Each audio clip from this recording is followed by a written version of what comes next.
Why Missy was saying something in the background. My son's here. I'm not gonna be here but a couple minutes because we Okay. janked the cooking. So oh shit. Oh shoot. Yeah. That'll be all right. Man. All right. I had to echo. Sorry. Hello everybody. Welcome to the live stream. Okay. So I got any echo. Oh Yeah, I yeah, got it. that's me. Okay, I got that off. Yeah, I kept hearing the echo. I was like, what the heck?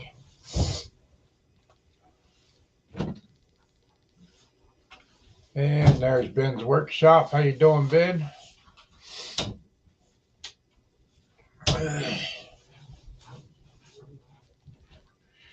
All right.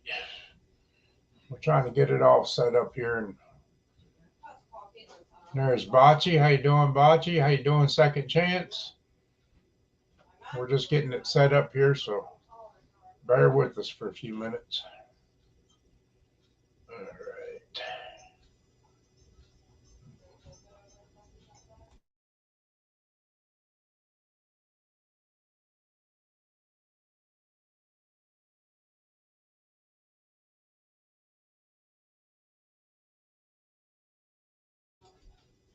Okay.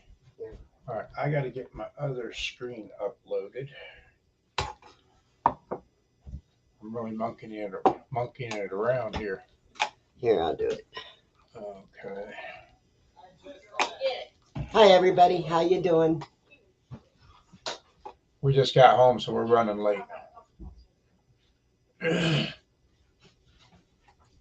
grocery shopping, guys. Hey, there's Polar Bear Ed. Bring him up. Hey, how you doing, Ed? Mom. Okay, pick some stuff up for me. Yeah. Need the money.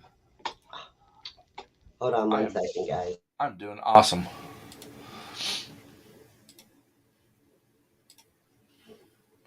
Okay, I'm still here, Mark.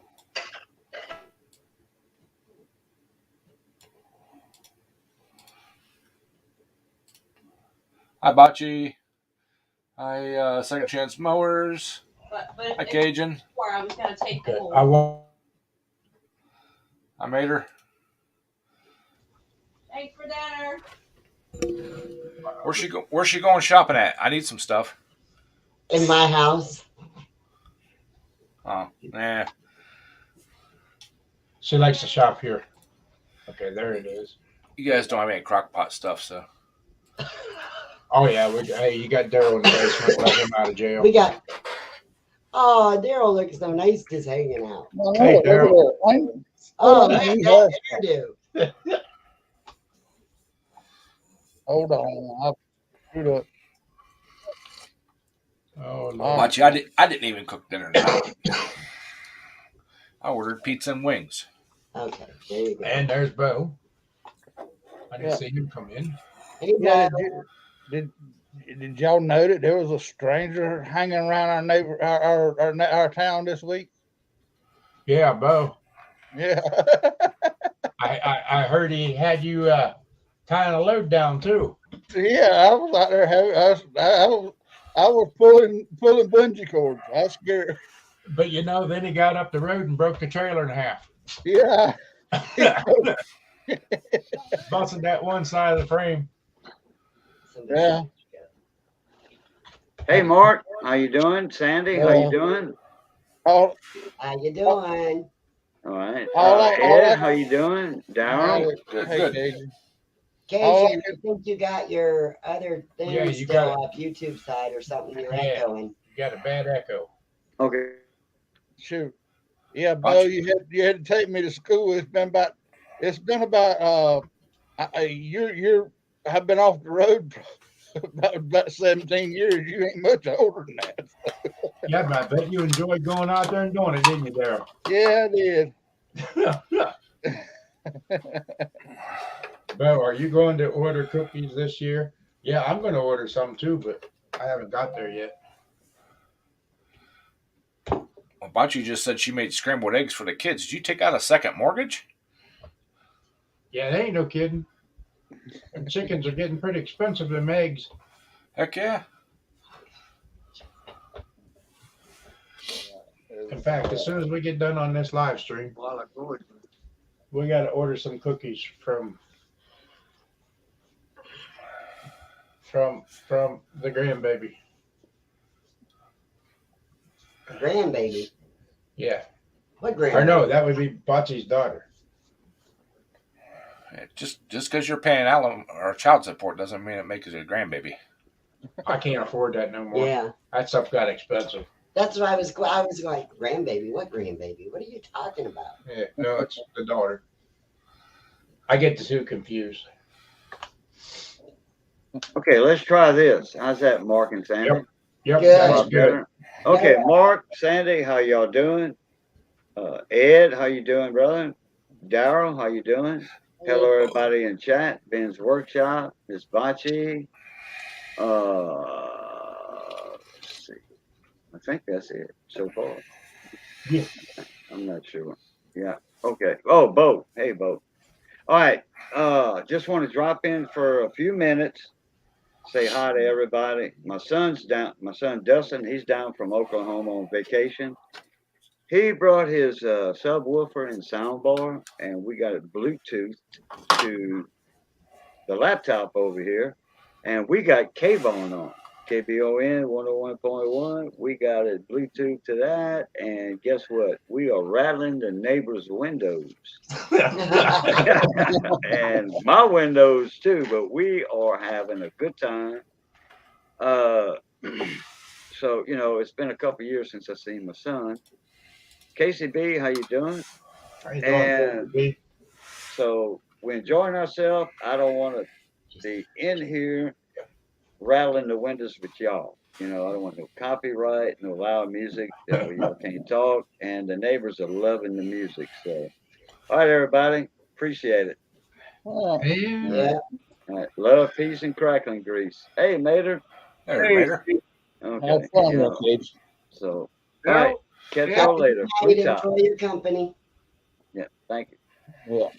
There's and of course, there we got the beautiful Sandy that knows the most about working on two-stroke carburetors.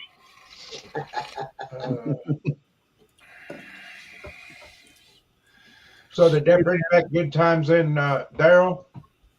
it was almost work again.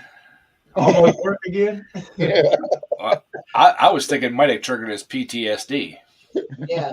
No, the only thing about it, some of those bungee cords, Yeah, they look kind of shifty. I mean, I got to admit, yeah. you go stretching them as tight as I was trying to stretch them, and they started cracking all the way around, and they kind of looked a little bit sketchy. But All right, thanks for stopping in, Casey. Be good to see you. And of course, we got Remy. Remy here. She's got to have her paw up on the chair with her mom and everything. She got to sit here and look out after everybody. Well, that's because you abandoned her. Oh yeah, You left. She ain't daddy's girl no more. yeah. She's trying to suck up. Oh, was she a bad puppy? Oh yeah, oh yeah. You know them great big dog beds That we bought. that the Those dogs big ones? all lay in and sleep? She shredded one all over the kitchen, everywhere.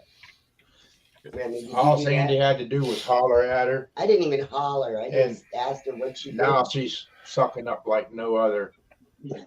Typical kid. Don't You bet. don't be mad at me no more. You a good girl. You a good girl. Yeah. well, news on ours, she's probably 75% better than what she was. Good last deal. week, So Good deal. Hey Breezy, I didn't see you come in there. Sorry about that. Hi, Breezy. Hi, Ben. Yeah, it's been crazy. Toddler's acting up. Yeah, Bocce. Yep. She was a bad girl. But I come home And then Kaylee and them's water was froze up. So I left and went over to help them and didn't think about putting her in her Cage. house and left her loose. Thank God I closed the living room door so she didn't eat the new furniture. But she got the bed in the kitchen. Dining room. Yeah, in the dining room. So it's Mark's fault. Yeah. Yeah, yeah. How does that work? Yep. I take the blame for it. I left her loose. And That well, is- Lisa had one that would eight holes in the drywall. So you, Yeah, we don't have that. What's the matter? I know. You sucking up the mom. She don't want me to be mad. So I heard you're down a dog too. Oh, that's great. Oh my God. Ed, we can walk in the house and nobody barks. Yeah. They all just sit there and watch us because they know it's us. Yeah. They watch. Yeah. It's so quiet. Yeah. Remy will be in her cage and she won't even make a sound Huh. till I go back and get her out. Mom sucking. You're sucking up to mom. that's. It was such a good thing the other day. I went and had to run to town and come back, and I actually had a doggy in the window this week, and she's sitting there wagging her tail and all that stuff. I said, "Wow, this is from where she was at." So did they say what all is wrong with your dog, or? It's Lyme disease and anaplasmosis. So everybody, make sure you treat your dog for ticks and fleas. I mean, she never even had them till that daggone real cold spell we had a while back. Huh. And the doggone fleas were actually, the ticks were actually out again. So.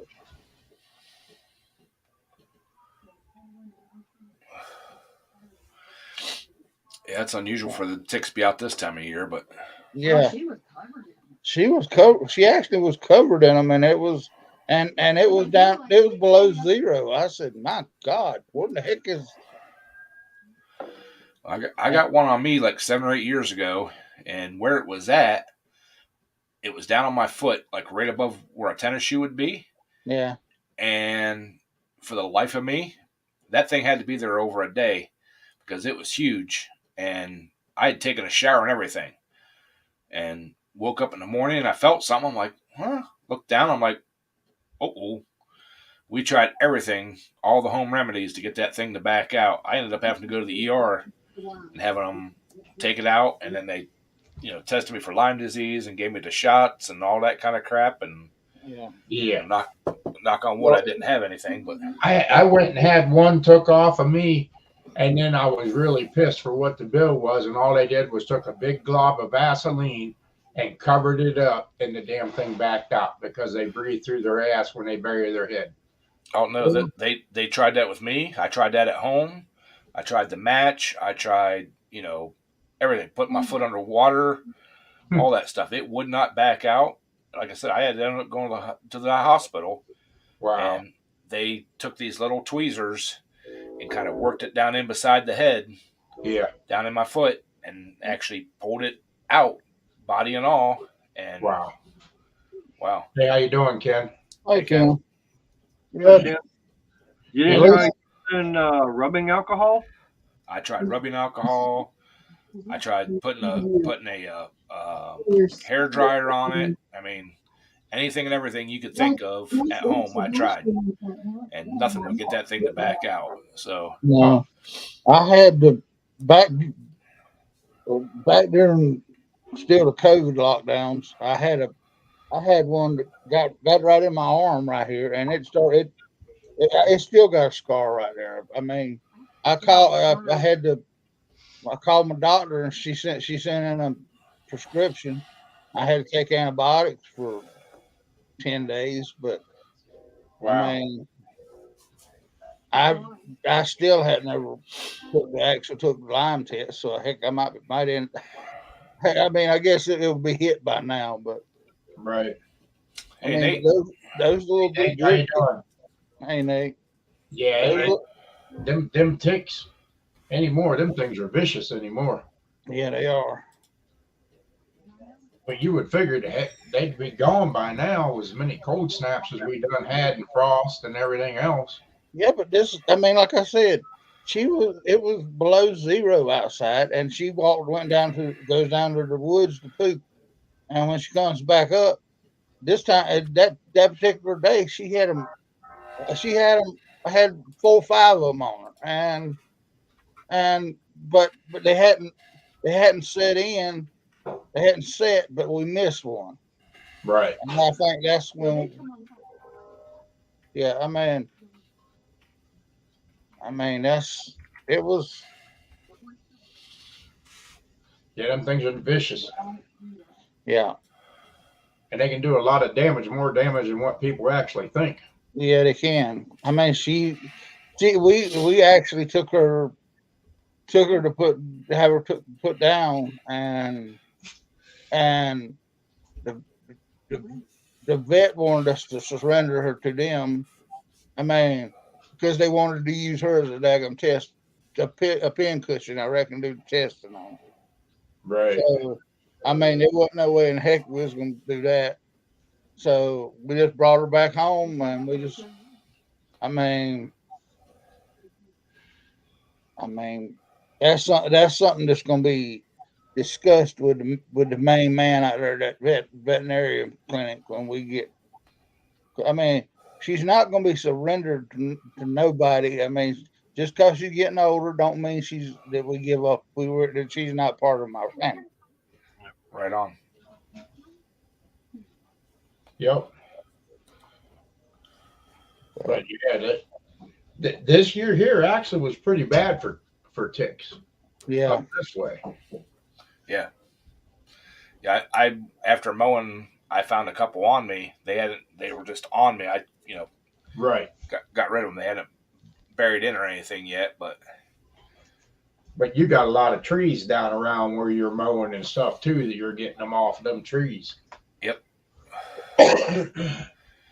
My mom has these little plastic, they're squares, and you clip them on your clothes, and she's used them now for 4 or 5 years or so, and she has not, she uses them when she goes like mushroom hunting and stuff, and she has not had a single tick on her.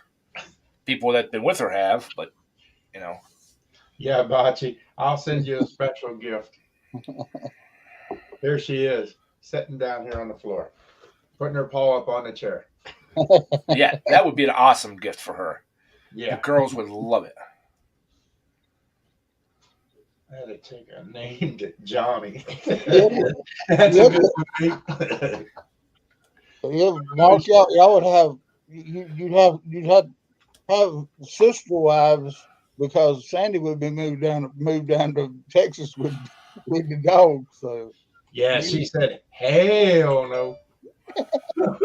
And y'all, if you haven't went and watched Nate's last video just uploaded today, he's a chicken farmer now. Oh, Lordy. Go check it out. Boy. Better be some pretty fancy chickens for what them eggs are bringing in price. Hey, how you doing, Wayne? Good to see you. Hi, Wayne. Yeah, I know someone, they wound up going and videotaping at Walmart. I can't remember if it was here in Ennis or over in Waxahachie. There were no eggs whatsoever on the shelf. Yeah, that's unreal. I don't think so, Bocce. No, it's a package deal. No, Yeah. Bocce, I can't leave my little baby. Where's she at? See, Bocce, I'm her little baby. There she is. I see her ears sticking up behind your chair. Oh, yeah, she's right there. Miss Nosy. Well, I see my girl poke her head in there a minute ago. She's laying down in here beside Mark over there. yeah, she's over here right behind me. So when I come home and seen that all chewed up, she knew she was in for it.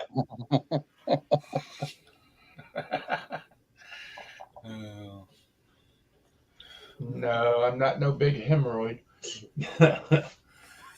So did you get Kaylee's water all all flowing and everything.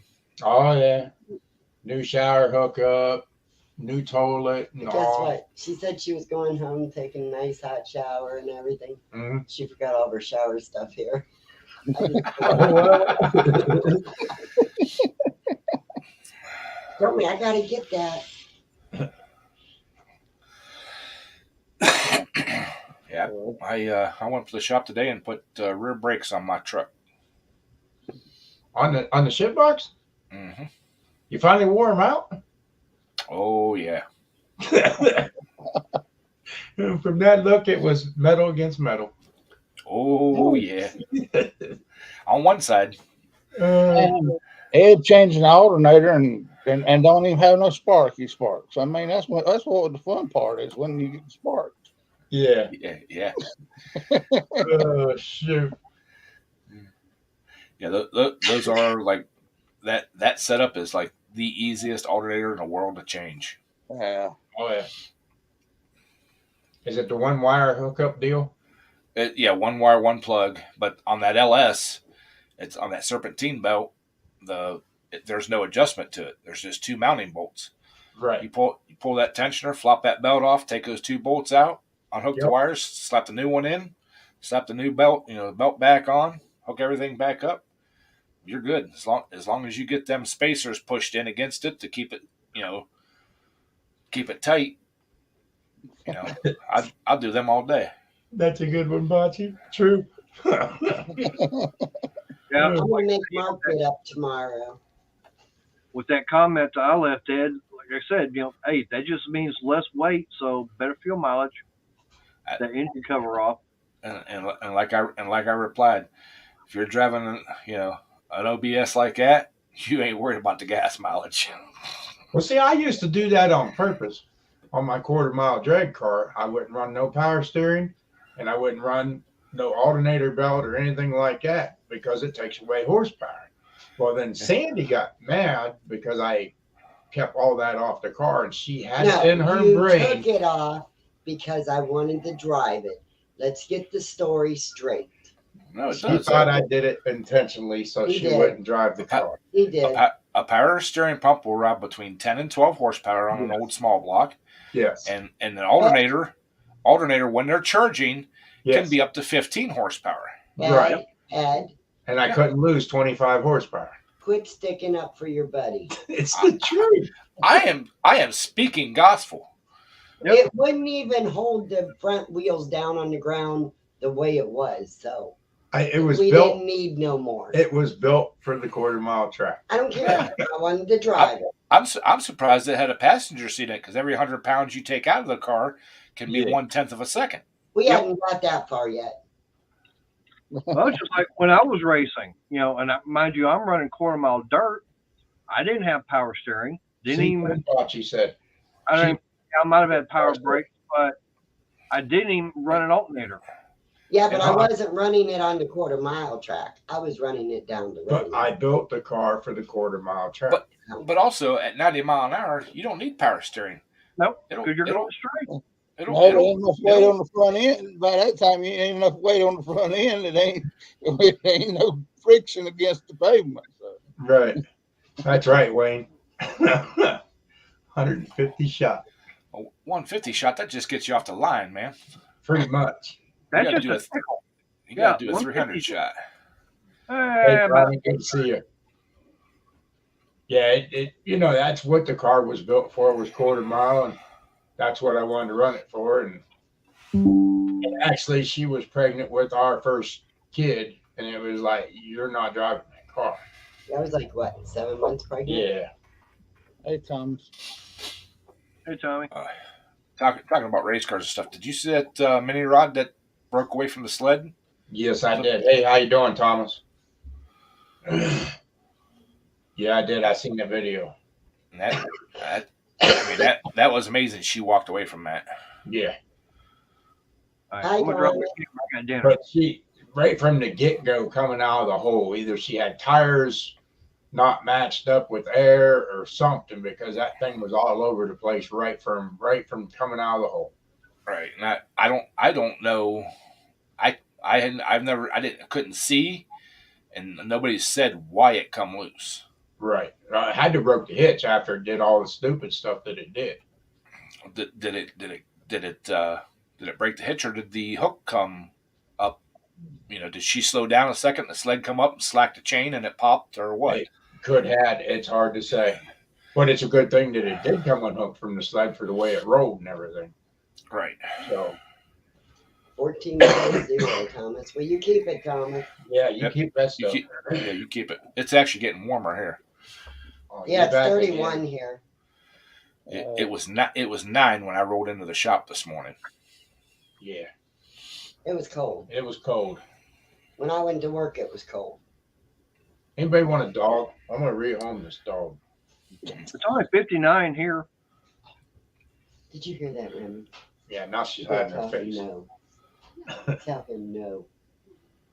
Get your dad. Tell him no. I got some in my new cup. It's just a baby cup. It's not even a big cup. Yeah, The lids on my other cup finally broke. yeah. Somebody got me a coffee cup, and I think this cup's like a gallon. This thing is huge.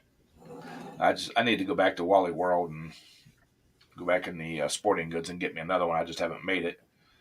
Who is this at Wally World? And I got sick up there. It just went in to get our coffee, and they ain't got a can one of our coffee. Shelves are empty. Well, that's what you missed the discussion last night because we that's what we were complaining about all half the night was empty shelves at Walmart. I had a guy that loads the trucks at Walmart and in my stream, and so I told him, I said, all the daggum all the shelves are still about half empty, and you taking days off. He said, no, they actually told him not to come in that day. I said, Yeah, they had to do some work to the warehouse. So He didn't go to work today. Who? Thomas. Thomas. yeah. Yeah, but yeah, it's crazy the way things are going and stuff, and it's like, man, we're going backwards again for no daggone reason here. Yep.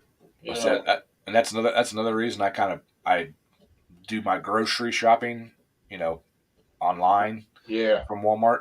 That way I can see if they got my stuff in stock, because True. that's basically one of the only things I go there for. A few other little things that I pick up.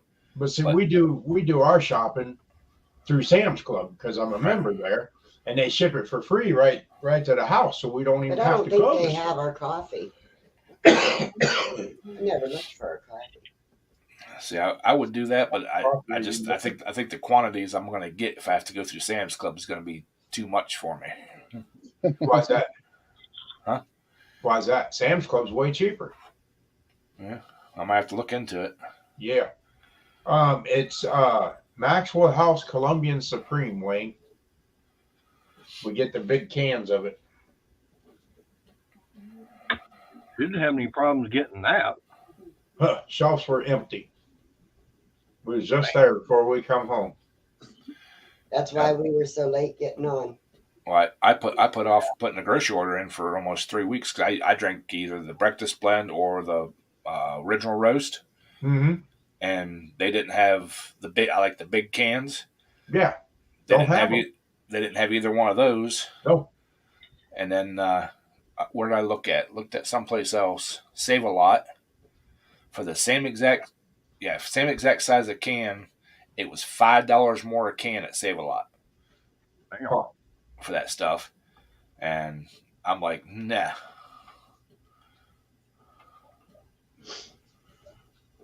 Me, I've been going to Either I Dollar had Tree and breakfast getting one. coffee from them because like Is that what it is? $1.25 for a 6-ounce bag, and doing the math and everything. I can get more coffee from Dollar Tree than going to Walmart and buying it. Ed, you said the breakfast blend? breakfast blend? Yep, or the original roast, or I'm sorry, Master Blend, not original roast. Okay, we got original roast that we can get. It's a 48-ounce can, the big The one. big ones? It's $10.98. I don't know if that's About $9.50, $9.95, something like that at Walmart for it. Yeah. But this, I don't have to go nowhere. I don't pay no No delivery, shipping, nothing. right? They just send it right to us. All But right. we don't drink that kind. Nate wants to sit by the fire, but it has to be cold. Yeah, bring your butt up here. You'll have two fires going, one in front of you and one behind you. The guys that was on the Ice Road Truckers, I'm friends with one of the drivers on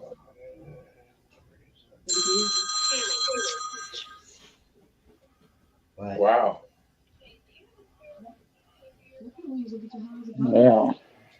Cocoa leaves. That was when they went to when they tried to make a spin off of the Ice Road Truckers, and they started going to them other countries to drive on them crazy roads, the most dangerous roads in the world and stuff. So Whew, they that's said they're making high. yeah. Thomas said after he did that valve job on his 10.5 over the summer, he just used on that last snowstorm, and his muffler's still getting cherry red. Sounds like it's running real lean. Lean will make it hot. Very true, Bocce. They come here and grocery shop. They don't go to the store. No. That's what Kaylee just did. That's easy. You just change the locks. I did that, and Mom gave her a key to get in the house. So that was a big waste of my time.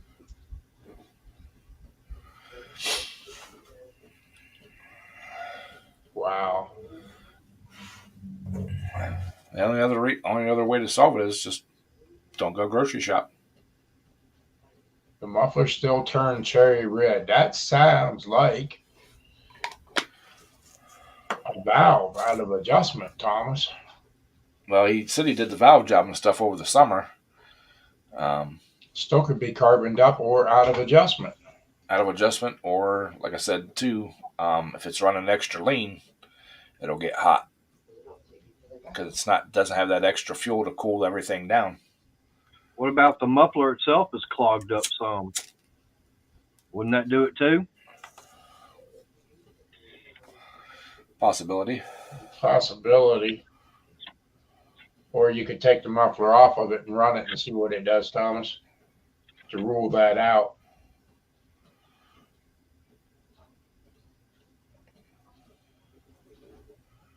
It's skipping too. It's skipping. Like a miss in it, or is it filing the plug? Trying to figure out what skipping is. I would have to say a miss.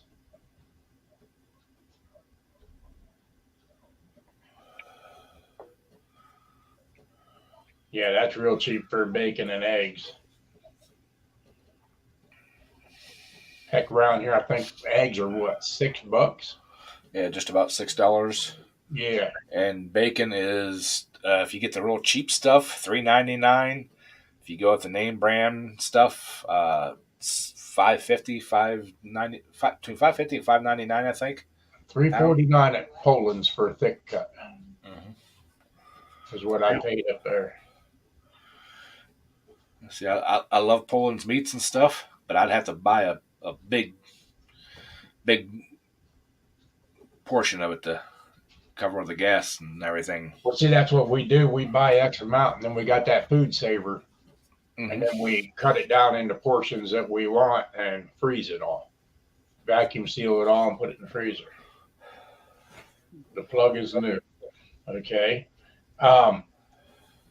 Try pulling the muffler off of it and see what it does, and go back and check your valves. Check your settings on your valves. Oh, I got a guy in the basement in jail down there. Uh-oh. Oh, he's Jeff. out there now. Look out, boys. It's Jeff. What in the heck am I doing in jail? I don't know. I didn't see you sitting down there. He was Well, you hoping better he'd start paying attention. I've been down here forever. Oh, I don't doubt it. Well, Just some gas on it, light I caught him off guard last night. I hit him. I put him up second fast. He didn't even know it. He was still waiting. He thought he was gonna still be waiting. Oh, Like- Lordy. Bocce, I was thinking that too, but I wasn't going there. Yeah, you're pretty much right, Bocce. Well, at least I had a good dinner tonight. Yeah, what'd you have? I went up there to, where did I go? Somewhere up in Well, North. how the heck would we know where you went? Yeah, don't ask us. We weren't there. That steak place up there. Texas Roadhouse, Nope. Golden Corral. Golden Corral. That's where Oh, we- that's good steaks. I wish they had them over here though. Yeah, they had prime rib and all that on there tonight. And you Friday get to night's stand there and prime watch rib. the guy cut it up too. Yep, exactly it. Oh, all the Golden Corrals down here all basically just closed up. They did here too. I don't even know where You they're closed. don't do a lot of cooking for the ones across the street, Bocce. Periodically, yeah. See, Golden Corral even has a No. really good breakfast. This- I've never been there for breakfast. It's pretty good for breakfast. I like Some- Cracker Barrel. The only thing is you can't go on the weekend because you'll never get in. I think we only have like one Cracker Barrel left around us. There's one right up Huh? up at Belden, Yeah. and there's also one that's just about as close for me. It's up there by 76. They're about the same distance from me. Bo says, "Excuse me, there, Bocce." Yeah, but look at what Bo does to get a new trailer. I mean, What do you do? he broke the other one in half. Yeah. Yeah, he. I mean, I hate. What kind of trailer? Benson aluminum trailer broke the frame on it. Where was it? Yeah, that's. A dump trailer? No, flatbed. It was Daryl's fault. Daryl helped him put this thing all together down there in Virginia.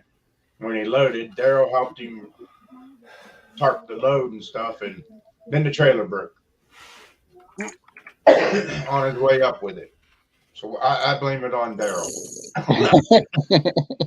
I don't get how you could break a trailer frame he unless you're being really dumb. no, I mean it. I mean that picture that Bo had showed me. It was Right in front of the spread axle. What's he, one of them guys that had like about 75,000 pounds and about a 4-foot section? no. No, No, it was this- spread out over the whole trailer. These loads that come out of this place down here, they do not. They have them so damn heavy when they come out of there. They don't have no bow in them no more. They bowed down. They ain't bowed. They're not bowed up like most normal flatbeds are. Now, is that the trailer you pulled too, Mark, before back? Okay. No. I did my back on a dump trailer. I'm hooked back to my dump trailer now. Oh, didn't you pull flat for a while? Yeah. Is that I the pulled one? flat everything. Was that one of the ones you pulled? Uh-uh. Oh, okay. So we can't blame you on stress cracking it. Uh-uh. Okay. I used to like the old Rogers trailers, the old 35-ton low boys. Uh-huh. You could tell when they were well used. They used to just flatten right out and start going the other way. No, I don't stress test trailers anymore. Everything I haul is all legal and all good to go. This place down here actually needs to put a scale in because they will. You better go in there with full tanks of fuel because they will overload you to death down there. Oh yeah. That's any of the places anymore though. Yeah, I mean, I keep thinking about them big overloaders that has like the triple bunk sleepers, and then they got them great big dome boxes on them. It's like, how do you even carry anything on them? Them things got to be about 40,000 pounds with just Well, the front half. they run either a permit or they run an LTL freight, which they are not they, hardly they, done. they don't really pull that heaviest stuff. They go to that their stuff is maybe 10, 20,000 pounds. Yeah, And I mean, we see a lot of them down here at the bomb factory. So I mean, and when they move those trucks, they don't move them for less than $15 a mile either. right.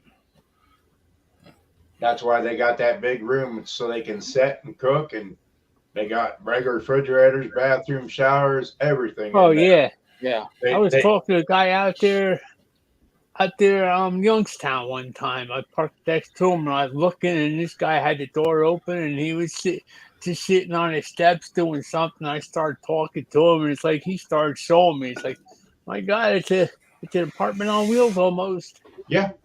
Well, there's a lot of them, Jeff, that they live in their truck. So they Uh-huh. buy a setup like that, and they have $300,000-$400,000 in that truck, but that's their home. I mean, they don't have a house payment or anything like that. That's they live there. Well, years ago when I worked at Truck Garage, we were right next door to the moving company. There was a guy that come in there about every 4 or 5 months. Him and his wife, they weren't old enough for retirement, but they were retired, and that's what he was a freight hauler his whole life. And when he decided to hang it up, they bought that big truck with that big bunk on it, sold their house. Their kids live in like 2 or 3 different areas of the country, and he'll pull a load from here in Ohio to say Texas, and he'll stay there 2 or 3 months, and then get another load going to California, and haul the load out to California, stay out there a month, and just travel the country. And that's they hauled loads basically to pay for the fuel to get to where they're going. Later, Thomas. Take care, Thomas. Thanks for stopping in, bud. Yeah. I mean, Oh heck, I didn't even see Lisa Ann come in. Hey, how you doing, Lisa Ann? Hey, Lisa. Hey, Lisa. Night, Thomas. Thanks for stopping by. Night, Thomas. Okay, I will be back. Uh-oh. Mark's got to get more coffee. So I want some too. But yeah, that guy and his wife were pretty cool. There we go. I got to talk to him a lot. I always have to go by me. Hi, Jeff. Hey, missus, it's about time. Look at I that. was dealing with kids. Oh, just one in particular, though, huh? Yeah. So far today. Just one. So I was cruising through Marketplace before, Ed, and I don't know why, I punched in granite surface plates. And I stood cruising down. I found one that's not far from me. It's probably like a 15-minute ride.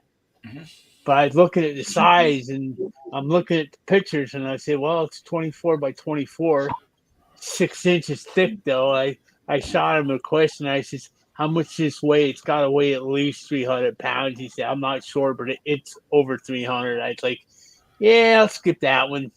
Well, and the thing about those granite surface plates too, you got to watch is when was the last time it was surfaced, trued up. Yeah. Made sure it's good and true. I've seen some that were for sale, and you ask them, "What do you mean? It's a granite surface plate. You don't have to do that." Yeah, you do. They move. Yeah, you do. You wear them. They can get wear marks in them. You have to have them resurfaced. Why do you think they're 6 inches thick when you buy them? So they can. Well, you know what burns me is when I worked for Riggers back years ago. We went to this one auction down, I want to say down in Central Jersey someplace. And we were picking up a bunch of stuff, and he had like 5 of these I forget if they were 12 by 18s or 18 by 24s, but I look at them and I said that'd be cool to have because they were all pretty much brand new still. Mhm. You could tell it's like they didn't have any use on them. They're dead smooth, no scratch marks or nothing. So it's like, I don't know, the auctioneer guy's like, give me $30. So I gave him $30, brought it back to the shop and forgot about it because it's like they turned me around, sent me right back on another trip. So I put it on the side when I got back, and I never even thought about it until after I left there. It's like, fuck. Well, I know when they redid our old machine shop at work. This was 15 or so years ago. I know they had one in there that was probably 3 foot by 4 foot and a good 6 inches thick. They had a magnetic surfacing machine, that has the grinding wheel on it. Yeah. Had one or two of those. They kept the mill, they kept the lathe, a couple other things too. But that granite stone went into a hopper. Ooh. The guys that were cleaning it out, moving the stuff out, had no clue what it was. They just thought it was a stone tabletop for something. Threw that away. The cord on the surfacing machine was all frayed and everything, and it looked like it hadn't been used in years and years. They chucked it. It just and there was a bunch of stuff that I wasn't involved with at the time that got chucked that I could have cried for. Yeah. Oh, we had that at a couple of jobs. We had to go in a couple of clean out jobs, these shops, and just take out the stuff that was left over from the auction. Well, I went on a couple of them, and they had some of these young kids get stupid. It's like they take the forklift and start bashing these machines and busting them up. It's like, are you freaking crazy? Well, they put it was a big drill press, low speed drill press. They put that into storage, and I don't know how anybody got it out of there, but I know about 6-7 years ago when they went to move some stuff around, it wasn't in the storage no more. So yeah, it disappeared. Hey, Roadrunner, what's happening? Hey, Roadrunner. Like magic.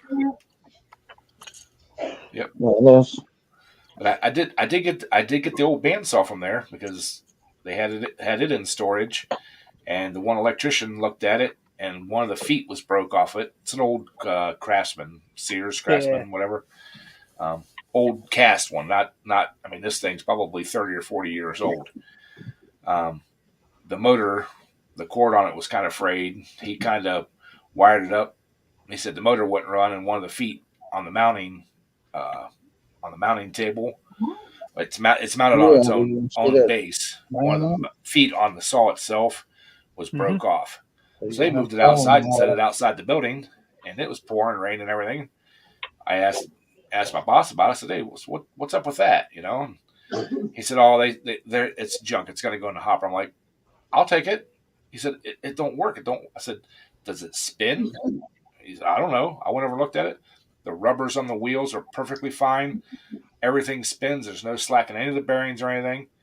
Like I said, that 1 foot is cast. It's broke off.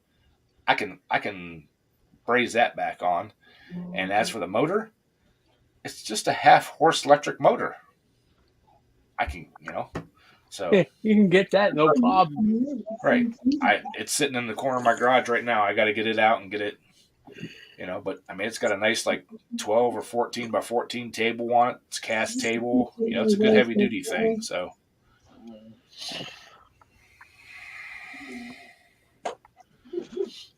Yeah, I made a new bench. Well, I took my oak workbench here, and I went to Lowe's. I bought me a couple of 2x6s and a couple of 2x4s, and made legs for it instead to get it off the horses. And I still can't figure out what I did wrong, but I took this thing what was on the horses. I flipped the oak over because I had 4x4s on the end, and I had them cut out and kind of a tongue and groove thing to hold it. I built the whole box of 2x6s to fit in that, put the legs on it, turned it over. Do you think I could get that table, get that oak top back on? Nope. It would go right on, but I couldn't get it to square up. I was sitting there, I was slicing a little bit off each end and this and that, and I took a couple of carriage bolts and I filed the heads off them to get it flat, and it's like I even tried taking a couple of pipe clamps and putting it on and try and pull it around. It's like the whole thing would just slide back and forth. It would not square up. Wow. Hey, Jimmy Mason, good to see you. Hey, Jimmy. Jim. There's Jeff, go out in your backyard and dig up one of them mason jars you got buried in the backyard. They selling a whole machine shop that's selling all the equipment out of a machine shop down in North Carolina. You just for it ain't but $120,000. Is that all? That's all. I mean, Oh, you should run over and buy it, and I'll come down and pick it up there, Daryl. I mean, I'll pay you when I get there. he's got that there. Jeff's got all them mason jars buried in his backyard. I mean, Yeah, he's got all them $20 double eagles, them gold double eagles in there. I got my coffee, Lisa Ann, but it's in a cup. Well, I made this thing because originally I had it on the horses. It was like 35 inches high. So if I put the drill press on it, it's like I was looking directly across the top of the table. So I took this thing, I made it. So I made it so it was like down about a 27 or 28 inch mark when it was done. So I wasn't looking at it up here. I was looking at that here. When I was researching that saw to see if it was even worth keeping, 90% of them I found were on some kind of a homemade wooden base or anything. The one I got actually has the Sears Craftsman metal base for it that was made for that saw. So I'm like, yeah. What kind of saw is it? I missed that. Is it bandsaw that you got, Jeff? So is it something you just picked up, Jeff, or what? No, that's the drill press. That's my drill press I made that bench for. I didn't get a saw yet. Oh, okay. There's one for sale about 10 minutes away from me, but I don't know if I want to get involved because it's a big, old, real heavy cast iron thing with cast iron base. It's like, yeah. Ain't moving that without help. But the older ones are the good ones, though. yeah, I know. I got an old model chop saw, old type chop saw down here in the shop. It's got a cast base on it and all that. And one of the legs is broke on it. Yeah, they don't make them like they used to. I can tell you that right now. They make them just as cheap as they can, but then they want top dollar for them, and that's a damn sad part about it. And some of them work good, and some of them don't cut true at all. Yep. Well, How big of a bandsaw was it, Ed? 16-inch wheels, I think, on it. Wow. I'd have to look at it again or get the model number up. It's 12 or 16. It's a decent size saw. And you gave goose egg for it? Mm-hmm. That's a decent price. Yeah. I'd like to find something like that. Yeah, I was actually been kind of looking, and everything I was finding that I could afford was cheap and didn't look like it would hold up very long, and that one just happened to fall in my lap. I might take you up on that, Ben, but it won't be for. I got a couple other projects I got to take care of first before I get to that one. For next project is I got to build a welding cart, get my welders situated around. A welding cart. I got one of them. I went to Harbor Freight, paid $40, put it together, and it works nice. I was looking that cam regrind machine's going to be coming soon. I'm waiting on parts from Hackman, and they are not going to even be available till next month. Yeah. Wow. And they're all and I don't understand why it's getting so hard to get parts anymore. I just start grinding cams and selling cams too, I guess. But yeah, I looked at Harbor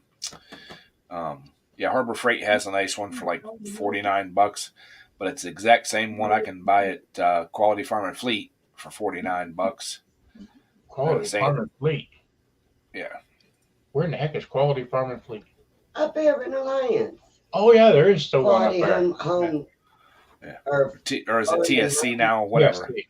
Yeah, you TSC. confused me there. I was like, wait a minute, I thought they was all out of business. I thought you Whatever. meant that family farm and home or whatever that is. Well, when I looked on the internet, they sell them all over the place for the same exact amount. Even on Amazon, they're $49.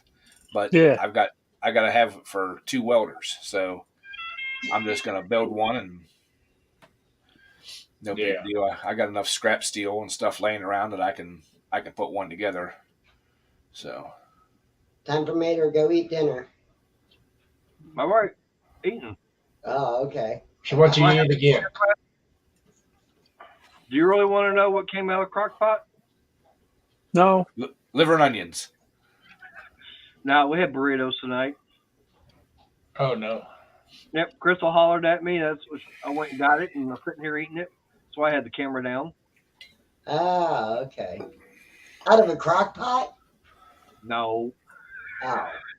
I just mess it with Mark because I know how much he loves it.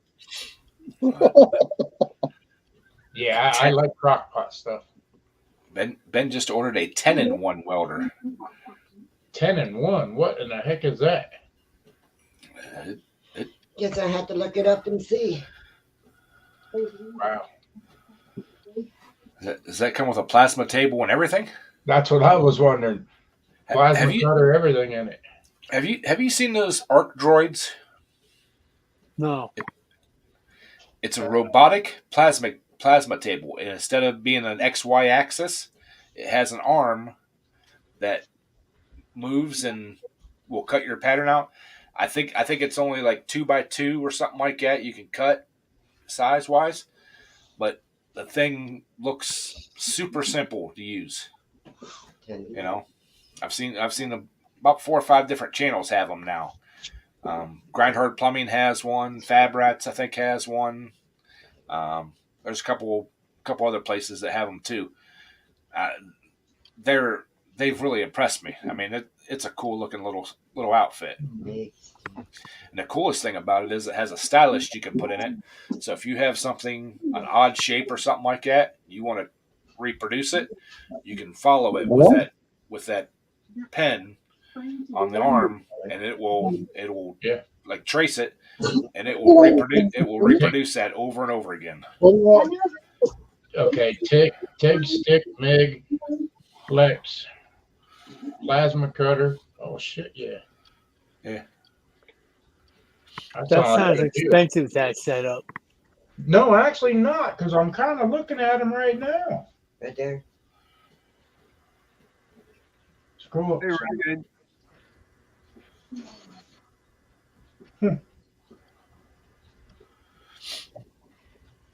Yeah, I just got that multi-process machine at work.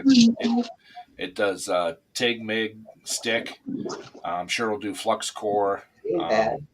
The only thing is, it's strictly steel. It's not AC. It's not AC/DC. Right, and there's right here.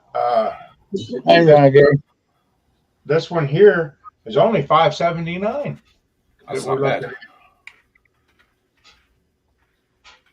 Wow, I paid more than that for the Mighty Lincoln. Yeah. $579. Yeah, and Ben said 600. Hey, how you doing, Renegade? Didn't see you come in there. I was looking at something else. Well, I was Hey, Wayne. watching. 50 amp. I was watching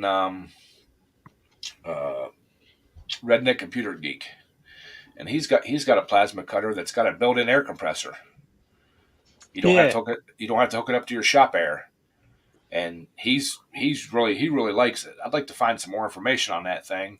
Yeah. That way you don't because the plasma cutter takes considerable amount of air to run. Yep. And if I don't have to run my air compressor along with that, you know, Right. I Yeah. Hey, think Lucky. it'd How be you pretty doing, cool. Lucky Seven's best friend? I like it something. Hey, Lucky. Hey, I'm Lucky. trying to think of. I know Lincoln sells small one with the built-in air compressor, and I'm trying to think who's the one that it's gray. I can't think of the name of it that sells plasma. Well, this one's orange, and it's an off-brand Chinese kind of one, but he's pretty impressed with it. Everything it does. Mhm. Oh, let's see. East Sab, the one you think about, Jeff? Oh, he's in. There you go. I don't know what the price is on it, but when I get my taxes back, I was possibly thinking of looking into one. Yeah, this one in here for $6 something, Ed. It's got pulse mig. It's got everything on it. Plasma cutter, the whole 9 yards. Is it AC/DC? Hold on.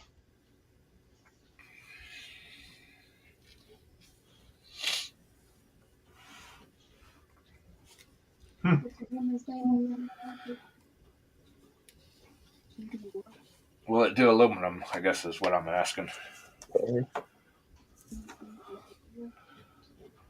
Okay. Then it says no, it's not AC/DC. It's strictly steel. Right. But still, for $600, that's a good price. Yeah. No, this ain't for aluminum either. Yeah. If I will, you know, when I was looking at TIG welders and stuff, I'd really like to have one that would do aluminum. It will do aluminum on the MIG. Okay, yeah. Yep. Yeah, But 'cause I was, that's a heck of a setup, though. yeah. Oh yeah, For the price, I got more than that in my Mac tool welder out Mhm. here. Well, I've got probably. I know I've got more than that in my one at work, and it's only MIG, TIG, and stick. It doesn't even have the plasma cutter and stuff in it. So Right.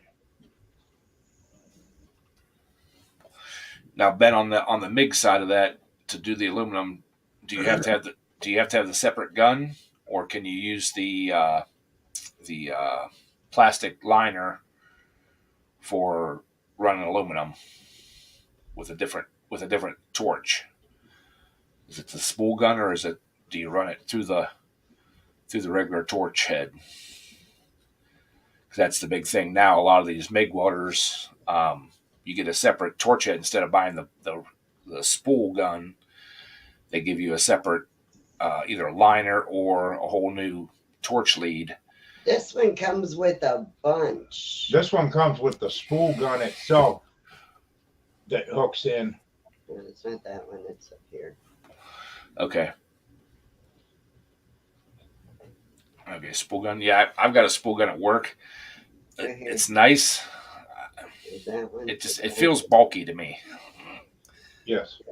You know. Yeah. I've got a spool gun I wound up buying from a pawn shop that's brand new. I've never even hooked it up and used it yet because I was going to be doing some aluminum welding and There's the spool never gun. got around to it. Aluminum. Well, see, what I was thinking about doing was taking my Lincoln, Wonder if we can show that. putting a new liner and stuff in it, and getting the gas kit for it, and setting it up strictly for aluminum. Yeah, That's why just that's look why- that up, Ed. It'll show you everything. I'll look it up. Send me a copy, a link to me on send it on my cell phone. I'll look at it after we get off here. Yeah, it's a heck of a little setup there. Might be something that I need to be interested in. Yeah, because I would like to have a plasma cutter. Right. You know, and what's been holding me back on that is an air compressor. My air compressor, Right. it would run it for short bursts, but you'd have to let it build back up, and that's why that one with the built-in air compressor just struck me so. You know, Well, so you got the same compressor I got. Yep. I already sent it to you, Ed. and I can tell you that they don't like this kind of temperatures. No. Well, Ed, you'd like the plasma cutter I got. I got one of those big millers. Mhm. The problem is that I need some of the accessories that go with it, like the head and everything. And I checked with my local cutting place. He was telling me about $400 to get everything. And he said it's a good. He says it's a good plasma cutter, but it's so old and everything. The parts, the original parts aren't available. But he can get me a retro kit for it. Okay. I will say you should be able to buy a new torch head and lead. They're retrofit. I just bought 2 new leads for my MIG welder at work. My little 110 one I had, and Right. the big 220, and I didn't have $150 in both of those. And it's basically the same thing for the plasma cutters. I mean, it's just a little different setup. It don't have the wire feed in it, but it's Right. just electrode Right. and the air coming through it. Maybe I need to check with a different welding supply shop then. Yeah. I mean, when he told me how much it was going to be at that time, this was about 3 years ago. I was like, nah, it's okay. I don't need it that bad. Maybe he was hoping you'd see that price and say, everybody wants to buy it, and then he'd buy it off you dirt cheap.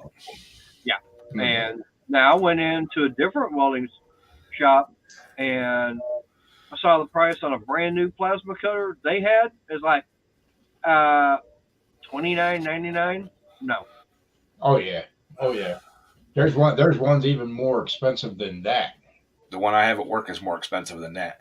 Yeah. But it's a Thermodynamics, who is the pioneer who invented basically the plasma cutting.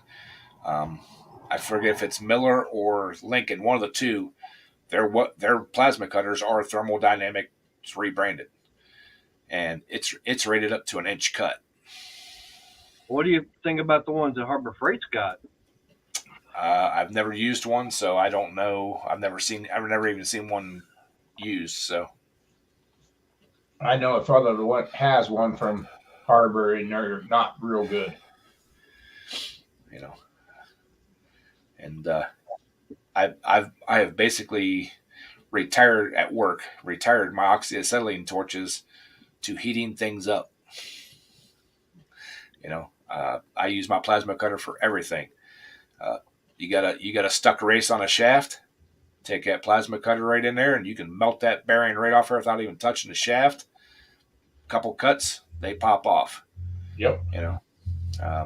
Just everything from thin gauge sheet metal. If you need to cut a small hole in thin gauge sheet metal, turn it down, little hole, nice and smooth. Need to cut some 1/2-inch plate, set it up, right across. Who sells a good nut splitter, other than Snap-on or Mac or somebody like that? I don't know anymore.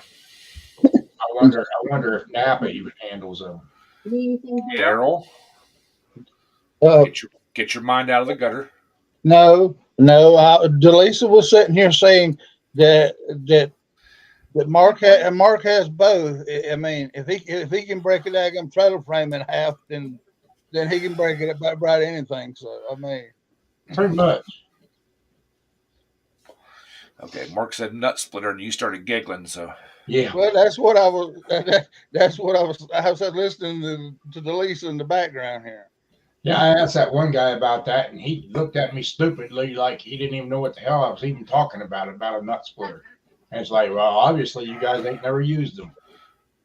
Yeah. I'll have to look in our toolbook at work. but I mean, I've even gone as far as like your aluminum rims have those chrome hub Yeah. or lug nut cover caps. Yep. And then people round them off. Yeah. I even went as far as taking that plasma cutter and burning the stud out of that center of that lug nut, and not even touching the aluminum rim. Right. Or Lordy, now Bocce's commenting on this. you'd be hard pressed to do that with an oxyacetylene torch. Oh yeah. Without messing the finish up on the rim. Mm-hmm. Yeah. That's why I love the plasma cutter so much. Well, I just cut a stud out of a aluminum rim for the neighbor. Yeah. That was a good time. Oh yeah. Well, our neighbor had one that was like that too, and the guy, the AAA, he had AAA, so and that guy with AAA didn't come up with nothing to change the power with, but a lug, 4-way lug wrench. So I did. I mean, by the time he got there, he didn't. By the time we seen what they were doing, we stopped and he'd already stripped the doggone thing off. So I told him we could go down to the shop and see if it would see if anything I got would work. You know, I thought maybe my impact wrench would work on it, but he didn't strip it out so bad we couldn't get it to work. So I did 2 of them at 10 o'clock or after 10 o'clock at night one time. Guy I worked with, his daughter was up in Alliance, had a flat tire. Good Samaritan stopped to help change the tire, and of course they rounded all. They got it was a 5 lug. They got 2 of them off. The third one, I think they got it off or got it loose to where they could get it off with a pair of vice grips. But the other 2, they just completely rounded them off. Limped. It was in our parking lot at work, and he limped it inside and called me. He's like, "How do you use this plasma cutter?" I'm like, "What do you need to use it for?" He goes, told me what. I said, "Give me a half an hour, I'll be up there." And went up and popped them suckers out, put the rim back on, put the 3 lug nuts back on. He drove it back to their place, and then a couple of days later they brought it up and we replaced the studs. But Van pliers. What is Van pliers? the channel locks and stuff that they're called vamp pliers. I've never tried a pair, but everybody I've seen that had them said they're awesome. So that's another tool I'd like to try, but you know. Now, is that like the vice grip adjustable pliers that you push the button and you can adjust it? I don't know if that's what they are or not. I don't know if they have that style, but I know they look like a channel lock, but they got a little different design on them, and the teeth in them and stuff are really really really biters. Yeah, I have the vice grip version of them. It's just like a pair of channel locks, and you push a button and you can adjust it, and it's got a notch in it where you can actually get the head of a bolt or a nut and clamp down on it.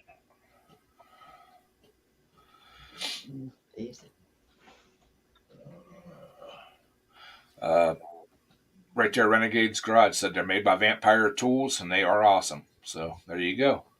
There you go. There's an answer for you for somebody that's tried them. Yeah, I've got a pair of the same pair of channel locks at work, or vice grip channel locks at work and at home. Oh, bye, Jeff. Yeah, bye, Jeff. Yeah, you go.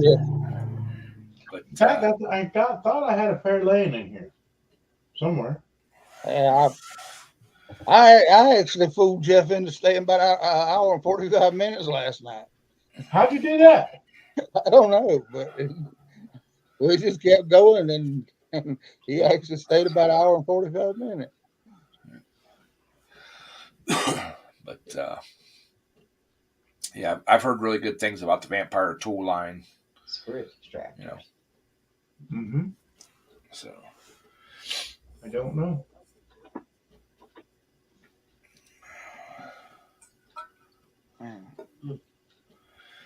It's a different setup. Might be good. Yeah, Jeff, he don't give you no notice. He's just like gone. No, and he actually said he was getting out of there. So I mean, he actually let us know he was going last night too. I mean, I'll be darned. he must have been in a good mood last night. He cut.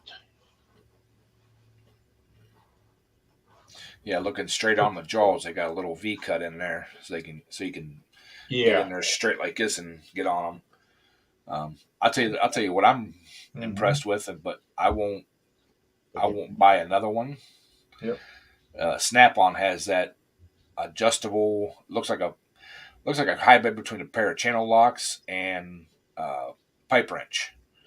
You can Mhm. open the jaws up. It has a little threaded thing on it, and the tighter you grip it, the tighter it bites. Yep. That is a tool. I've actually put a pipe on one and broken stuff loose because you couldn't get on it with vice grips. You couldn't get on it with anything else. Right. But I won't pay what Snap-on wants for them. Oh yeah.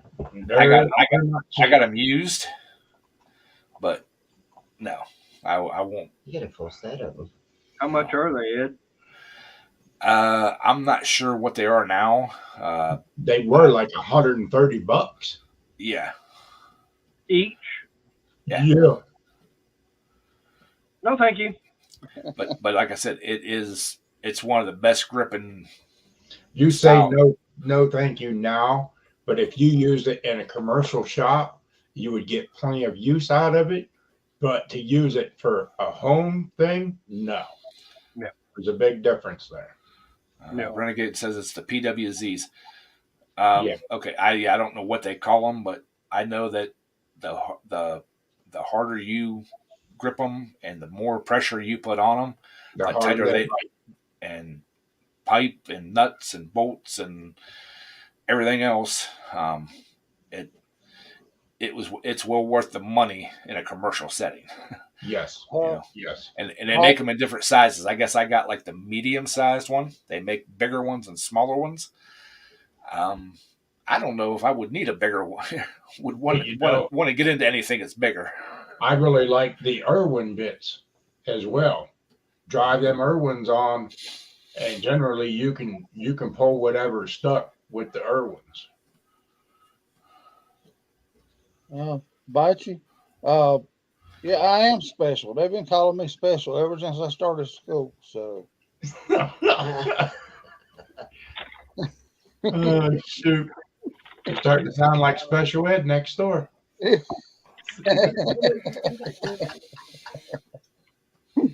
He's out of coffee. He's in trouble now. Bocce. Hey, Or you guys gonna come down and get your clock? Yeah, when are you guys gonna be home? I don't know. I was gonna come down last Saturday. You guys were gone. Last Sunday, gone. He went to work last I was gonna say, what time did you end your stream last night, Daryl? what's that? What's that, Mater? I was wondering what time Daryl ended his stream because I had to bug out on it. At 9:30, I think it was. Hey, Boneyard, what's happening? Hey, how you doing, I Boneyard? done a 2-hour stream. Hey, Boneyard. Hey, Boneyard. Bocce, I have coffee, just not in here. It's in the other room. Okay, what was that Tommy was saying at the meeting? Yeah, I wasn't expecting Crystal to go live last night, and she goes, it was kind of a last minute thing. It's like, why not? She hadn't done it all. Well, y'all confusing me. It had it set up as a Mater's live stream, but then I started looking at it, and it was a live stream from 6 months ago or something or another. And All right, Ben. Have a good night. Then I finally realized it Good was night, Ben. So good night, Ben. Yeah, that's just it, Tommy. The time that you save for what you spend, I mean, when time comes down to it, it's a good deal to have them when you need them. Yep.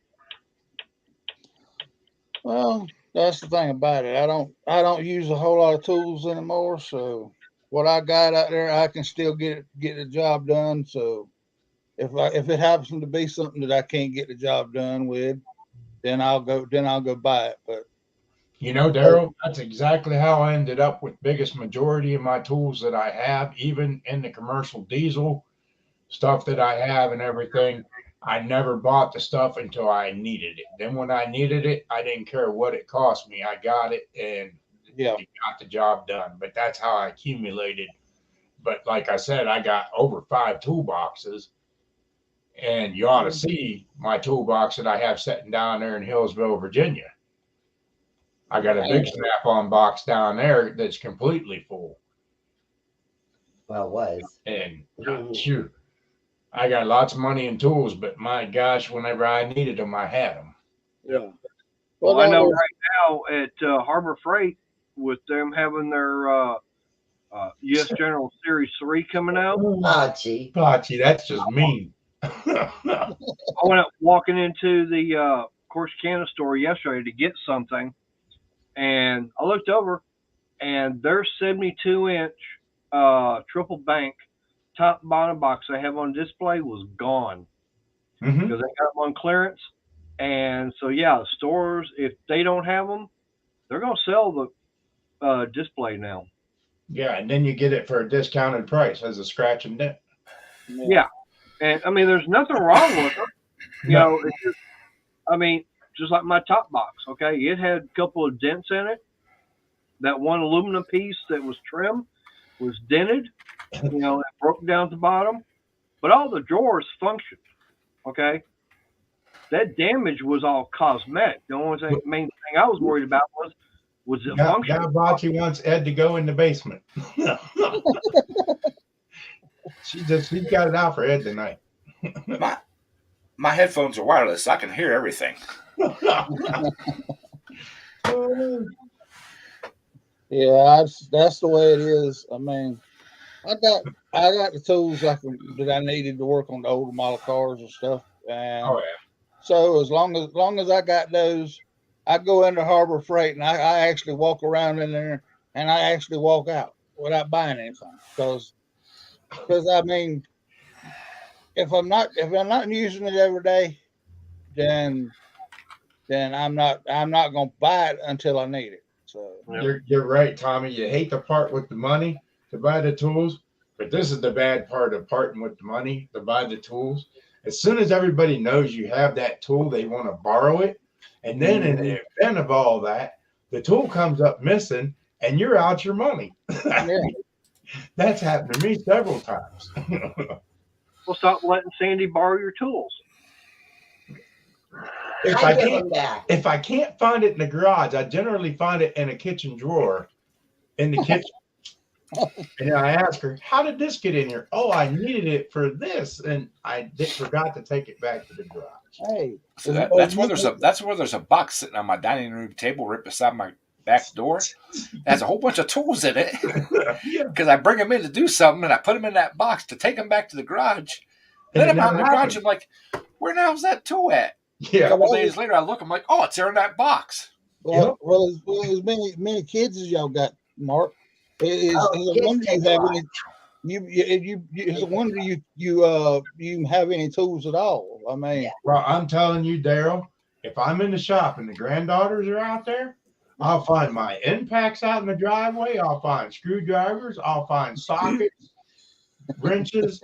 I'll find them. If I'm working on something, them grandbabies they got to get in there and get dirty, and I love it. I sit there and I laugh, but then I got to go find my tools. Wait a minute. It's a good time. It really is. Did I hear that right? Was that grandbabies or Bo? Both, both. Damn, Rich. But it's a good time though. It really is. Yeah, You but know, I've seen Rich at least take them back in the shop and lay them on the lift or the Yeah. workbench. Yeah. Sometimes. If the granddaughters want to play in the grease and stuff, hey, more power to them. I love it. Yeah. And then their mom gets all upset. Oh, them was clean clothes. Now they got grease in them and blah blah blah. I said, well, you should have wrapped them up in bubble wrap and kept them in the house. I don't know what else to tell you. Yep. Let them go.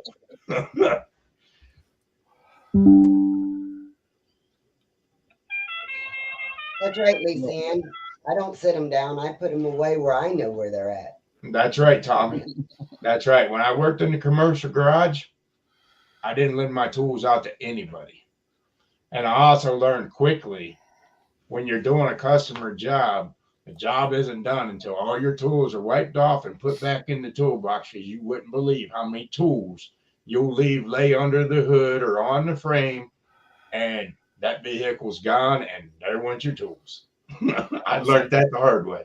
So that's what I run into at work, since they're Yes, not sir. my personal tools, they're company tools. I lose so much stuff. Yeah, It's not even funny. yeah. Oh, But where you're at, you don't even know when the other people are coming in and using the tools, and when you're not there. The only time I know that they're not using the tools is when I'm not there because the toolboxes are locked. Yep, that's exactly right, You Tommy. know, I mean, I'm so crazy. I left a daggum 3-pound sledgehammer. I had the brakes that was froze up on the trailer in Iowa, and I laid doggone my sledgehammer on the back on the DOT bumper. And Yep. I don't know whether it froze to it or what, but that doggone thing was 300 miles down the road. That doggone hammer was still in back there. Hey, how you doing, East Coast kid?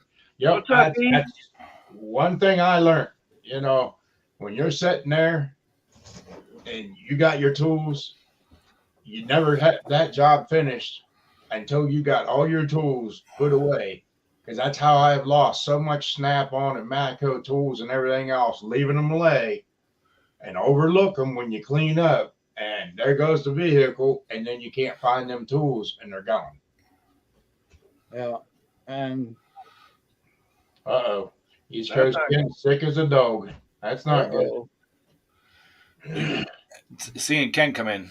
Did you see that car he's painting? Huh. What color he's painting it? He's painting No. it plum crazy. Yeah, plum. Hey. Plum. Purple. I kept saying I was going to paint a pulling tractor plum crazy color and name it plum crazy. It is a sharp purple. Yep. yeah. It's a dark metallic purple. Uh, It's, may I say, sexy. Yeah. Mhm. Okay. There's a good one too, Lisa Ann.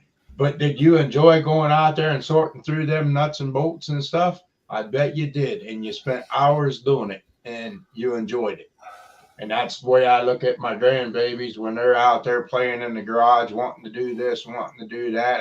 I laugh. Their moms are just livid because they're getting all dirty. Oh, my daughter, when she was younger, I wouldn't even have to ask her to sort nuts and bolts. She'd do that. She would, she'd get tools out. She'd clean tools. She'd put stuff away.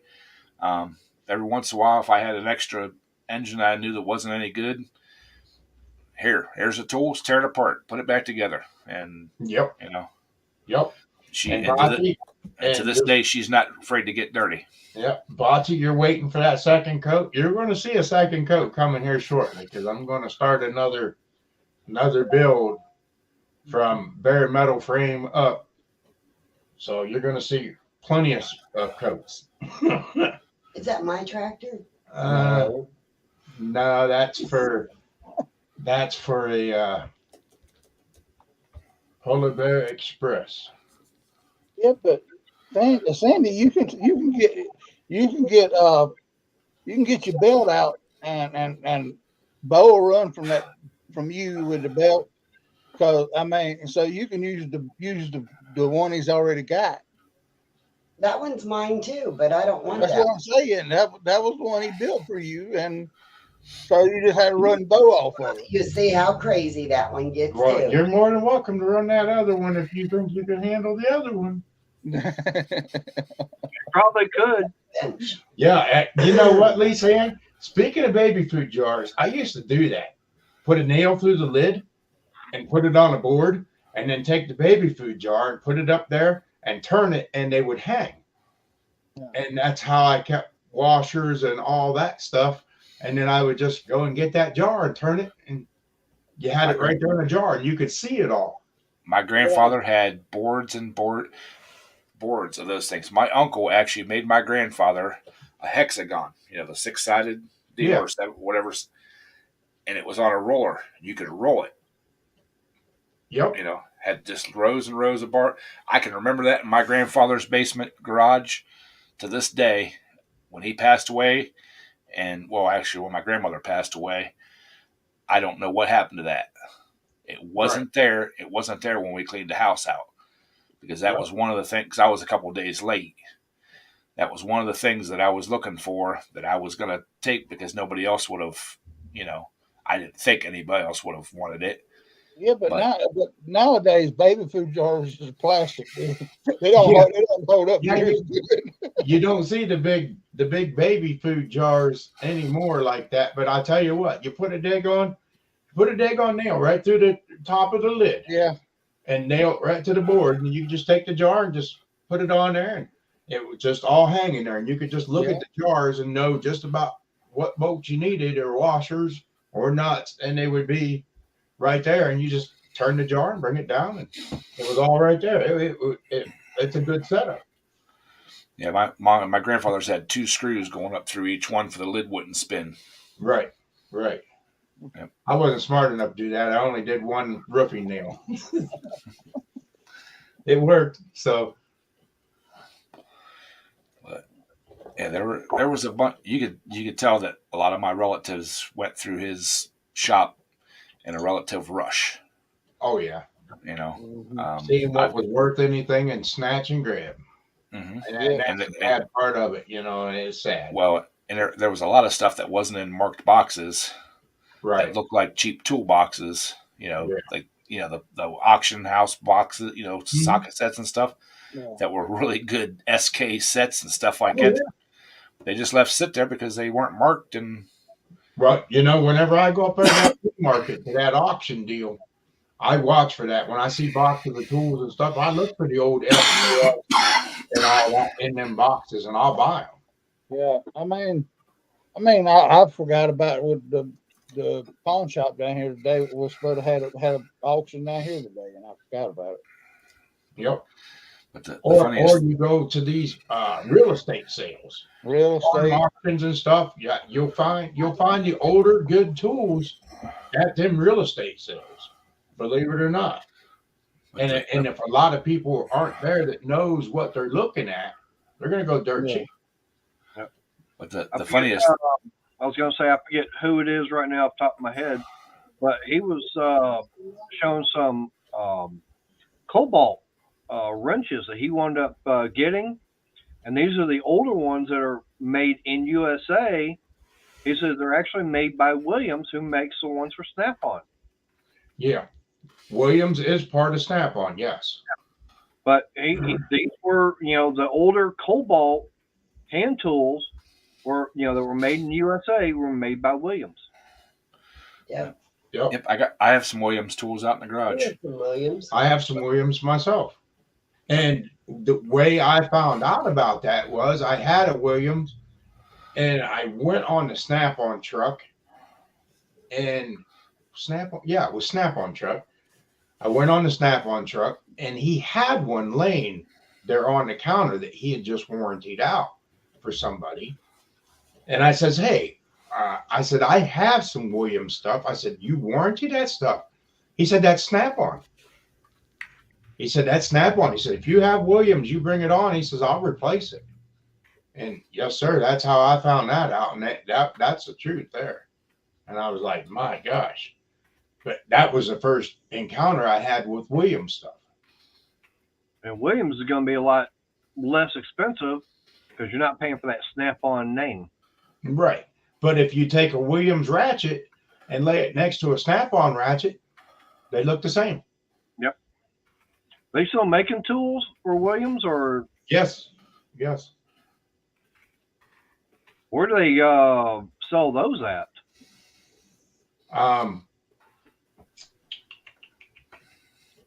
What was the name of that place? It's private. I don't know. I can't remember. I don't know, but go online And just look for Williams. and type in Williams tools and you'll bring up a whole website. Okay. Ken said his Cobalt tools are Williams. Okay, there you go. That's Lowe's. Cobalt is Lowe's brand stuff. Right, but all the Cobalts, the hand tools now, they're not the ones that are made in America. They're made Most of overseas. Right. Most they pretty much done away with Cobalt tools around Okay, here. Renegade says that It's already went everything to Craftsman. Yeah, Renegade says it's their industrial brand. But Yeah, just look up Williams Tools Okay. and bring up a website. There's a whole website out there with it.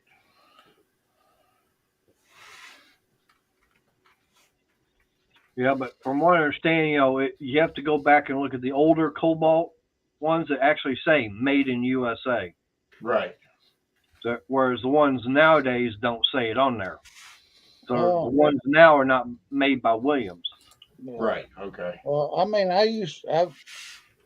and I can remember when Craftsman was made in the U.S. because I picked them up all over the country, the sockets, and they had a big place down in North Carolina that made the sockets and stuff Right. like that.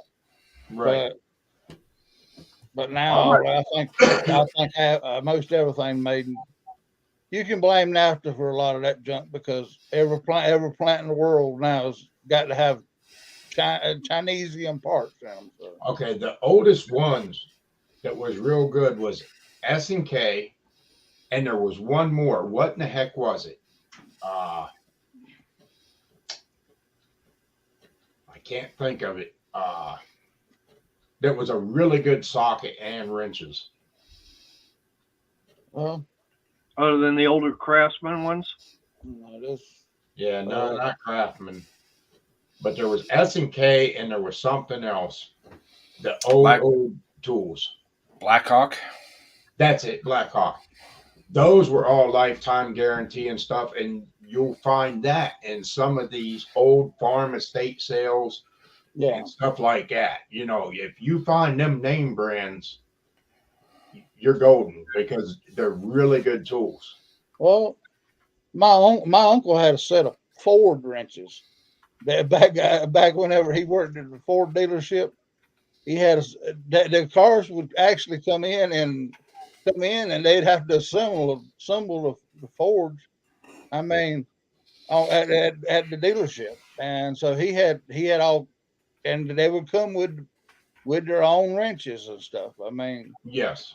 and so he had several sets of them Ford wrenches. Yeah. Enough wrenches to put the car together with back in the old days. Made in Australia. The The new new- Cobalts. The new Cobalt stuff is all Australian made stuff. Yeah, the new Cobalts are made in Australia. Oh, really? So they're coming from down under. Yeah. Yeah. They come with shrimp on the It's a bottom. joint adventure with new Defunct Masters Home Improvement in Australia. And that's Cobalt It stuff. used to be joint venture. Cobalt and Williams were a joint venture. Yes. I mean, there's a lot of good tools out there. Like everybody complains about Harbor's tools, but some of Harbor's tools are really good. But I'll tell you, the black impact sockets. I mean, I have literally put big bars on them pipes to break stuff loose, and I have never broke not one of their black impact sockets yet from there, or ripped the inside of the socket apart. That's what everybody says is, the Pittsburgh impact sockets Yeah. are some of the black best ones. there. Yep. I've got two Pittsburgh forged ratchets. They're the red composite ones. I've got one at work and one at home, and I've had them things for 12 or 13 years. And that is my go-to 3/8 drive ratchet at work. Yes. I also got the 1/2-inch one. Yes. And Renegade, you are exactly right. That was only done through 2003. Mhm. And Now yep. I did break my 1/4-inch drive once, but look at Right. me. Right. I had way too big a socket on a little 1/4-inch drive trying to get a bigger bolt off. So Right. that was on me. Yeah. Well, you're not supposed to use a 1/4-inch ratchet with a 3/4-inch bolt. Just 9/16. Yeah, but what was it torqued to? That'd be the next question. Oh, didn't come loose. There used to be a guy when I worked down there at Hills, he rebuilt the Detroit diesels, and he would use an impact gun to run the rod bearings. And I'm like, what are you going to do when you get one of them seized because of using an impact on it? Because you go in 3 rotations on them rod bearings and on the crank. And he says, well, I know what that thing torques at. And he was big boy, big boy. And he didn't want to lay down underneath that truck and sat there with the big torque wrench and run them down. Because I mean, you work running them bearings. So the owner comes to me the one day and he says, hey, Mark, you got to go tow a truck in. So I had to come clean up to Ohio and tow the truck back in. And old Gus, he says, open that motor up and find out what happened. I said, did Tubby do it? He said, yeah, Tubby worked on it. And I'm like, oh, shit. I was like, this is going to be an impact problem right here. I can see it coming. So I get the oil pan and everything dropped out of it. It was fine, but the motor was locked up tight as a drum.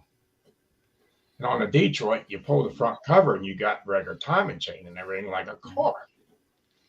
And what Tubby did was he left a little stubby wrench and it got wedged down in the gears and tore the crank and everything up.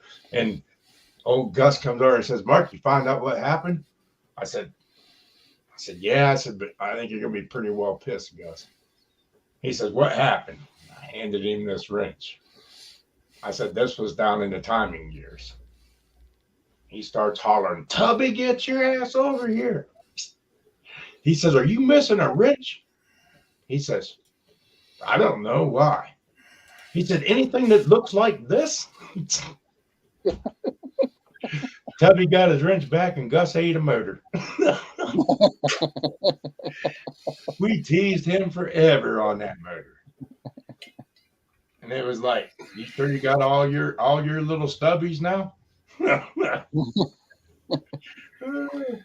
Did you see Ken's comment there? His dad's Harbor Freight impacts are 25 years old. And that's back when Harbor Freight was cheap tools. Yeah. Well, I'm going to tell you right now, my Snap-on 3/4 inch gun is nothing compared to the Earthquake from Harbor. That Earthquake puts my Snap-on gun to shame, and I've had that gun rebuilt and everything. Mm-hmm. And that gun will put my Snap-on gun to shame. What they advertise is that they are better than Snap-on is true. Because I have both. It's night and day difference between the two. Well, did you see that video that I think was Shop Tool Reviews did about the new Hercules? I think it's a Hercules, or is it the Bauer? One of those two. I done slept since then. But the 1/4 inch drive impact that they've got, and that thing, was rated like 200 foot-pounds, something like that. And he was sitting there breaking bolts and everything loose up to 500 foot-pounds out of a 1/4 inch drive. No, I can believe it. Well, here you go. You take DeWalt, you take what the heck do I got? I got Milwaukee or Makita, and you take Milwaukee, and you take them little impacts, okay, that actually they use for building homes and all this stuff and everything, these impact drivers and everything. And you wouldn't believe how strong they actually are, even changing a car tire. Yep. And you're like, how can this little thing do this much work and everything? And it's phenomenal. It's been proven that the battery pack tools have been outdoing the air tools. I've got a 20 volt 1/4 inch impact at work, the DeWalt. It's the the hex drive style, and I keep a 1/4 inch adapter on it.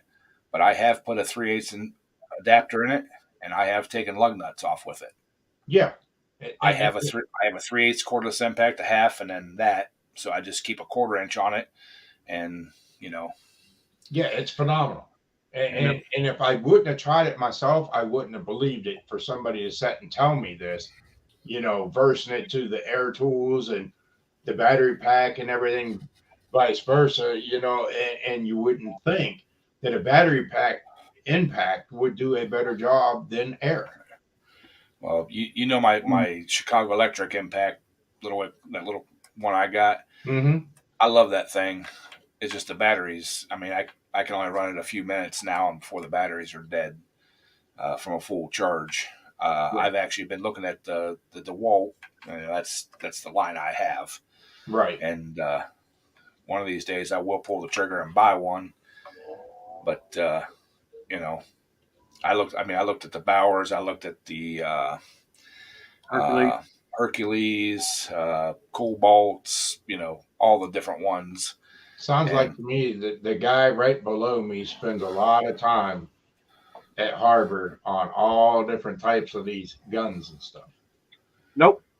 I just Or online. I hate to add another different battery line to the mix. Well, yeah, exactly. There you go. That's what I get. All my power tools. Yeah, Everything you're right. Cobalt.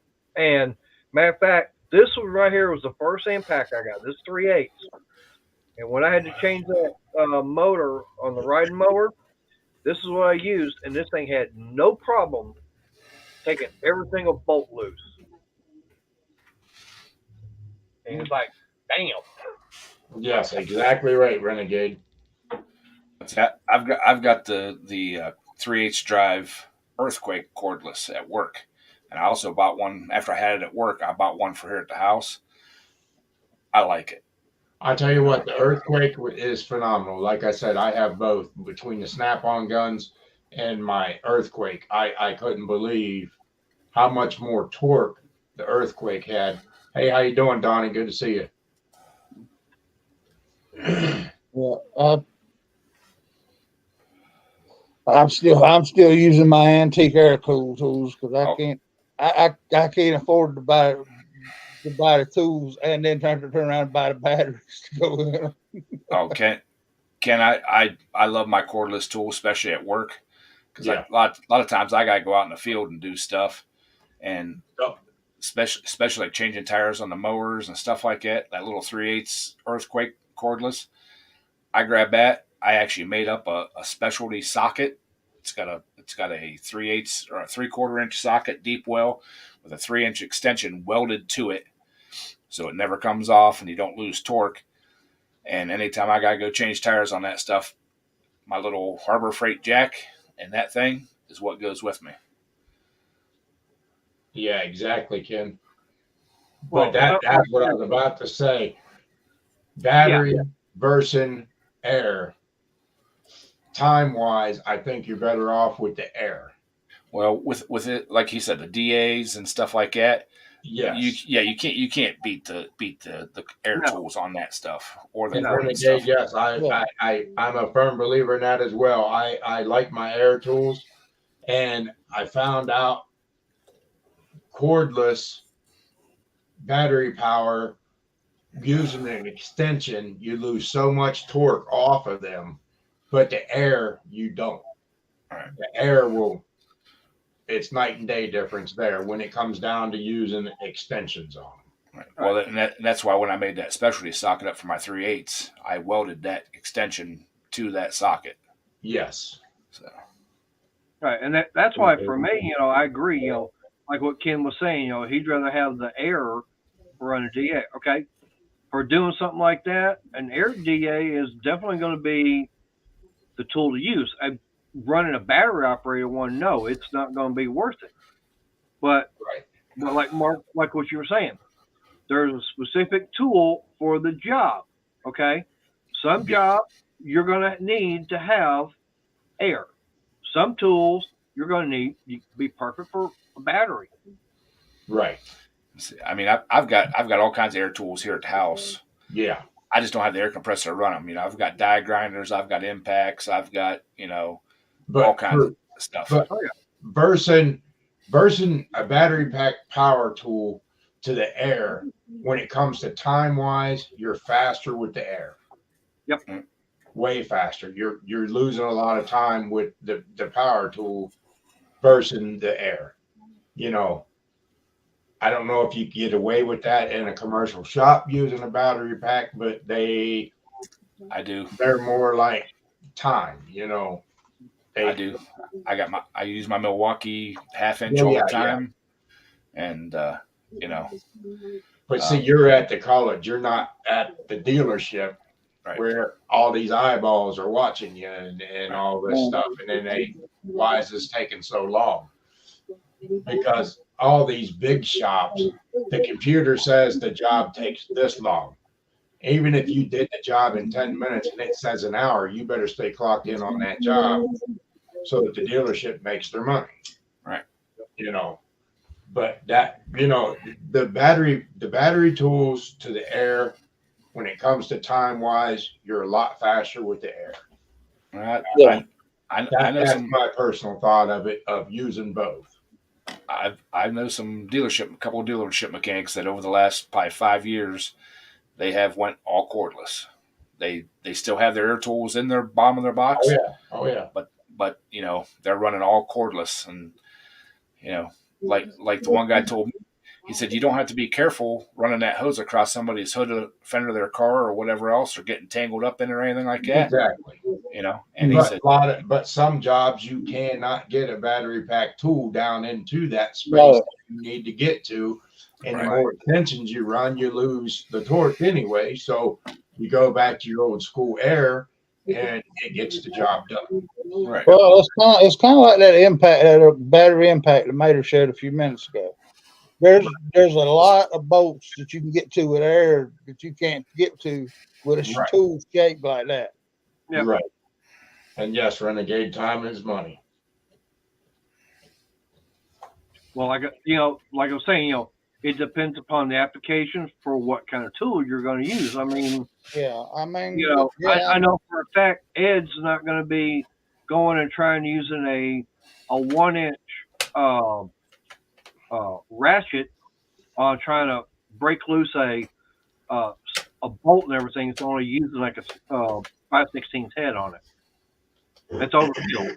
So you're not going to need something like that. Now, 1/4-inch drive, yeah, something like that would work. But then you don't want to use a 1/4-inch drive on something where it's a 1-inch nut.